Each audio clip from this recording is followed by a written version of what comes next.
എല്ലാവർക്കും ചാരുമടിക്കളയിലേക്ക് സ്വാഗതം. അപ്പം ഞാൻ ഇന്ന് ഒരു കറിയുമായിട്ടാണ് വന്നിരിക്കുന്നത്, കടച്ചക്ക വറുത്തരച്ച കറി.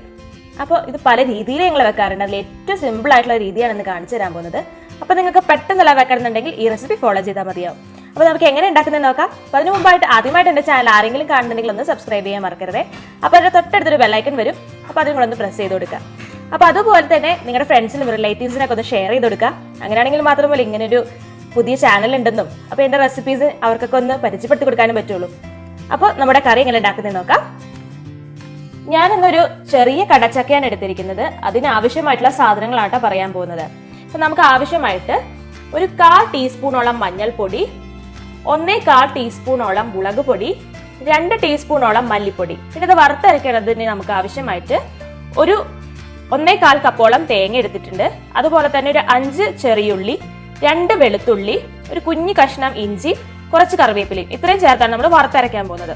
പിന്നെ നമുക്കൊരു തക്കാളി വേണം, ഒരു മീഡിയം സൈസ് തക്കാളിയാണ്. പിന്നെ നമുക്ക് കടുക് പൊട്ടിക്കുന്നതിനായിട്ട് ഒരു 10 ചെറിയുള്ളി ഞാൻ ചെറുതായിട്ട് അരിഞ്ഞു വെച്ചിട്ടുണ്ട്. പിന്നെ കറിവേപ്പില, 2 വറ്റൽമുളക്, ആവശ്യത്തിന് ഉപ്പും എണ്ണയും. നമുക്കിനി ആദ്യമായിട്ട് തേങ്ങ വറുത്തെടുക്കാം. അതിനുശേഷമാണ് നമ്മൾ അരച്ചെടുക്കുന്നത്. അപ്പൊ സാധാരണ നമ്മൾ വറുത്തരച്ച് തേങ്ങയ്ക്ക് ചെയ്യണ മാതിരി തന്നെ തേങ്ങ വറുത്തെടുക്കാം. ഞാനൊരു പാത്രം അടുപ്പത്ത് വെച്ച് തീ ഓണാക്കിയിട്ടുണ്ട്. ഇതിലേക്ക് ഞാൻ തേങ്ങയും ഉള്ളിയും ഇഞ്ചിയും വെളുത്തുള്ളിയും കറിവേപ്പിലും എല്ലാം കൂടെ തന്നെ ഇട്ട് കൊടുത്തിട്ടുണ്ട്. ഇനി നമുക്ക് നന്നായിട്ട് ഇളക്കി ബ്രൗൺ കളർ ആവുന്നത് വരെ വറുത്തെടുക്കാം. നമ്മുടെ തേങ്ങ ഏതാണ്ട് വറന്ന് വന്നിട്ടുണ്ട്. വറക്കാൻ നേരത്ത് പ്രത്യേകം ശ്രദ്ധിക്കേണ്ട ഒരു കാര്യം, ഇപ്പോൾ സിമ്മിൽ വെച്ച് വേണം വറുത്തെടുക്കാൻ വേണ്ടിയിട്ട്. ഇല്ലെങ്കിൽ വറവ് എല്ലായിടത്തും ഒരുപോലെ എത്തത്തില്ല. കാരണം ഹൈ ഫ്ലെയിമിൽ വെക്കുമ്പോഴത്തേക്കും ചിലത് കരിഞ്ഞു പോകും, അല്ലെങ്കിൽ ചിലത് വറവാവത്തില്ല. അപ്പൊ എപ്പോഴും സിമ്മിൽ വെച്ച് ചെയ്യാൻ ശ്രദ്ധിക്കണം. അതുപോലെ തന്നെ തേങ്ങ വറുത്ത് കഴിയുമ്പോഴത്തേക്കും എണ്ണ തെളിഞ്ഞ് വന്നിട്ടില്ല എന്നുണ്ടെങ്കിൽ കുറച്ച് വെളിച്ചെണ്ണ ഒഴിച്ചു കൊടുക്കാവുന്നതാണ്. അല്ലെങ്കിൽ നമ്മൾ അരച്ചെടുക്കാൻ നേരത്ത് വെള്ളം ഒഴിച്ച് അരച്ചെടുക്കേണ്ടി വരും. അപ്പോൾ അതിന്റെ കളർ നഷ്ടപ്പെട്ടിട്ട് മഞ്ഞിച്ചിരിക്കാൻ സാധ്യതയുണ്ട്. അപ്പോൾ കൂടുതലായിട്ട് നമ്മൾ എണ്ണ ഒഴിച്ചു കൊടുക്കുകയാണ് ചെയ്യുന്നത്. അപ്പോൾ അല്ലാണ്ട് വറുത്തെടുക്കാൻ വേണ്ടി കുഴപ്പമില്ല, പക്ഷെ ഞാനിപ്പോൾ എണ്ണ ഒഴിച്ചു കൊടുത്തിട്ടുണ്ട്. അപ്പൊ ഇങ്ങനെ ചെയ്യണം കേട്ടോ. ഇതിപ്പോ നമ്മുടെ കടച്ചക്ക ചെറിയ കഷ്ണങ്ങളാക്കി മുറിച്ച് ഞാൻ വെള്ളത്തിലിട്ട് വെച്ചിരിക്കുന്നതാണ്. ആ വെള്ളത്തിലിടുന്ന സമയത്ത് അതിനകത്ത് കുറച്ച് ഉപ്പും കൂടി ഇട്ടിട്ട് വെള്ളത്തിലിട്ട് വെക്കുവാണെങ്കിൽ അതൊരിക്കലും ചുമന്നു പോകത്തില്ല. അപ്പൊ അതിനകത്ത് ആ ചുവപ്പ് കളറൊക്കെ കറയെല്ലാം ഇളകി ആ വെള്ളത്തിലോട്ട് പോകും. എന്നിട്ട് നമ്മൾ പിന്നെ നല്ല വെള്ളത്തിൽ കഴുകി വൃത്തിയാക്കി എടുത്താൽ മതിയാകും. അപ്പൊ അത് പ്രത്യേകം ശ്രദ്ധിക്കുക. ഇപ്പൊ ഞാൻ 5 മിനിറ്റോളം ഇട്ട് വെച്ചാണ് ഞാൻ കഴുകി വൃത്തിയാക്കിയിട്ടാണ് നമ്മുടെ കുക്കറിൽ വിസിൽ വരുത്താൻ പോകുന്നത്. ഇനി നമ്മുടെ കടച്ചക്ക വേവിക്കാൻ ആവശ്യമായിട്ടുള്ള പൊടികൾ ഒന്ന് ചൂടാക്കി എടുക്കണം. അത് ചൂടാക്കുന്നതിനായിട്ട് ഞാൻ ആദ്യമായിട്ട് പാൻ ചൂടാക്കാൻ വെച്ചിട്ടുണ്ടായിരുന്നു. അതിലേക്ക് നമുക്ക് കുറച്ച് വെളിച്ചെണ്ണ ഒഴിച്ചു കൊടുക്കാം. ഒരു 1-2 ടീസ്പൂണോളം വെളിച്ചെണ്ണ മതിയാകും. ഇതിലേക്കാണ് നമ്മൾ നമ്മുടെ പൊടികൾ ചേർത്ത് കൊടുക്കുന്നത്. മഞ്ഞപ്പൊടിയും മുളക് പൊടിയും മല്ലിപ്പൊടിയും കൂടെ നമുക്ക് ചേർത്ത് നന്നായിട്ട് മിക്സ് ചെയ്തെടുക്കാം. കരിഞ്ഞു പോവരുത്, ഒന്ന് ചൂടാക്കിയാൽ മതിയാകും. അപ്പോഴാണ് നല്ലൊരു കളറല്ല അതിന് വരിക. അതുകൊണ്ടാണ് നമ്മൾ ചൂടാക്കിയിട്ട് ഉപയോഗിക്കുന്നത്. ചൂടാക്കാതെ ഉപയോഗിക്കുന്നവരുണ്ട്, നമുക്കിപ്പോൾ ചൂടായിട്ട് ഉപയോഗിക്കാം. ഇനി നമുക്ക് കടച്ചക്ക വേവിച്ചെടുക്കാം. അതിന് വേണ്ടിയിട്ട് ഞാനിപ്പോൾ നേരത്തെ ഉപ്പുവെള്ളത്തിൽ ഇട്ടിരുന്ന കടച്ചക്കയാണ്. അത് നന്നായിട്ട് കഴുകി വൃത്തിയാക്കിയിട്ട് അത് നമുക്ക് കുക്കറിലേക്ക് ഇട്ട് കൊടുക്കാം. അതിൻ്റെ കൂടെ നമുക്ക് തക്കാളിയും കൂടി ഇട്ട് കൊടുക്കേണ്ടതുണ്ട്.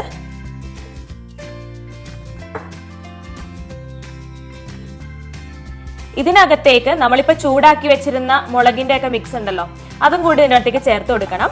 ആവശ്യത്തിന് ഉപ്പും അതുപോലെ തന്നെ ഇതിന്റെ ഒപ്പം നിൽക്കുന്ന അത്രയും വെള്ളവും കൂടെ ചേർത്ത് കൊടുക്കാം. നമുക്ക് പ്രത്യേകിച്ച് അളവൊന്നുമില്ല, ഒപ്പം നിൽക്കണമെന്നേ ഉള്ളൂ. അതിനുശേഷം നമുക്ക് ഒരു 2 വിസിലോ 1 വിസിലോ, അത് ഓരോരുത്തരുടെ കുക്കറിനനുസരിച്ച് തീക്കനുസരിച്ചൊക്കെ ഇരിക്കും. അതുപോലെ ചക്കയുടെ വേവൊക്കെ.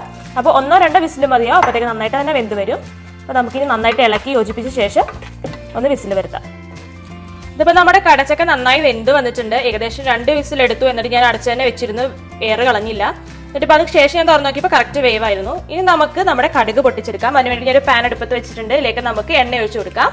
ഞാൻ വെളിച്ചെണ്ണയാണ് ഉപയോഗിക്കുന്നത്, നിങ്ങൾക്ക് വേണമെങ്കിൽ ഓയിൽ വേണമെങ്കിൽ ഉപയോഗിക്കാം കേട്ടോ. 2 ടേബിൾ സ്പൂണോളം ഒഴിച്ചിട്ടുണ്ട്. ഇനി നമുക്ക് അതിൻ്റെ അകത്തേക്ക് ഉള്ളിയിട്ട് വഴറ്റിയെടുക്കാം.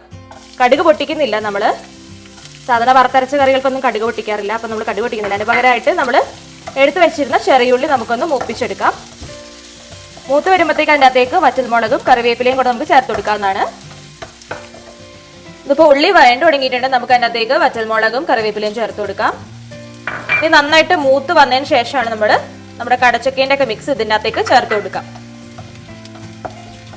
നമ്മുടെ ഉള്ളി നന്നായിട്ട് മൂത്ത് വന്നിട്ടുണ്ട്. ഇനി നമ്മുടെ കടച്ചക്കയുടെ വേവിച്ച് വെച്ചിരിക്കുന്നത് ഇതിലേക്ക് ചേർത്ത് കൊടുക്കാം. നിങ്ങൾക്ക് വേണമെങ്കിൽ നേരെ തിരിച്ചും ചെയ്യാവുന്നതാണ്. നമ്മൾ വേവിച്ച് വെച്ചിരിക്കുന്ന കുക്കറിൽ തന്നെ അങ്ങോട്ടേക്ക് നമ്മൾ വറുത്തരച്ച് വെച്ചിരിക്കുന്ന തേങ്ങ ചേർത്തതിന് ശേഷം ഈ കടുക് പൊട്ടിച്ചിട്ടാലും കുഴപ്പമൊന്നുമില്ല, എങ്ങനെ വേണമെങ്കിലും ചെയ്യാം. അല്ലെങ്കിൽ നിങ്ങൾക്ക് തക്കാളി വേണമെങ്കിൽ ഈ ഉള്ളിൻ്റെ കൂടെ വഴറ്റിയെടുക്കാവുന്നതായിരുന്നു. എങ്ങനെ വേണമെങ്കിൽ ചെയ്താലും കുഴപ്പമില്ല, എങ്ങനെ ചെയ്താലും ഒരുപോലെ ഇരിക്കും.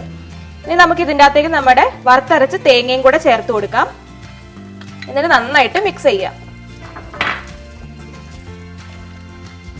ഇതിപ്പോൾ വെള്ളം തീരെ കുറവല്ലേ, നമുക്ക് അതിൻ്റെ അകത്തേക്ക് കുറച്ച് വെള്ളം കൂടി ഒഴിച്ചെടുക്കാം. ഞാൻ നല്ല തിളച്ച വെള്ളമാണ് ഒഴിച്ചു കൊടുക്കുന്നത്, തണുത്ത വെള്ളം ഒഴിക്കരുത് ഒരിക്കലും.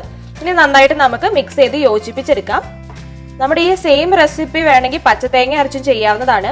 അങ്ങനത്തെ റെസിപ്പി നിങ്ങൾക്ക് കാണുന്നുണ്ടെങ്കിൽ ഒന്ന് കമന്റ് ബോക്സിൽ അറിയിച്ചാൽ മതി. അടുത്ത ദിവസം തന്നെ ഞാൻ അതിന്റെ റെസിപ്പി ഇട്ട് തരാം.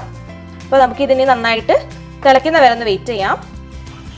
അങ്ങനെ നമ്മുടെ കറിക്ക് തിളവന്ന് തുടങ്ങിയിട്ടുണ്ടെങ്കിൽ നമുക്ക് അപ്പം തന്നെ ഓഫ് ആക്കാവുന്നതാണ്. അങ്ങനെ നമ്മുടെ കറി സൂപ്പർ ആയിട്ട് വന്നിട്ട് നല്ല സ്മെല്ലൊക്കെ വരുന്നുണ്ട്.